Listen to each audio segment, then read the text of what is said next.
Welcome to Luca is a Billionaire, where the only thing I invest in is your answers. You start by securing originals, make a full backup of the game and the sprite archive so you can restore if needed. Open the archive and identify the specific sprite file. Note its dimensions, frame count, and palette index because those determine alignment and colors.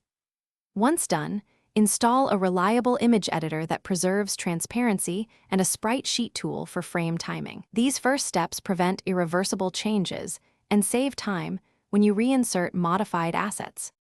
You now edit frames while keeping the original canvas size and anchor point so collisions and positioning remain correct. Make precise edits to each frame, match exact palette indices if the engine uses indexed color, and preserve alpha for transparency. Adjust timing and spacing to the game's FPS so animations feel natural.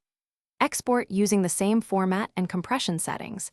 This ensures the game reads the sprite without errors. If the engine uses a compiled archive, prepare the files for reinsertion using the same naming. You finish by reinserting the modified sprite into a copy of the game, preserving folder structure and file names.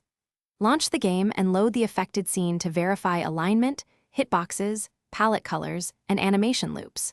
Make incremental fixes if frames jitter or colors shift.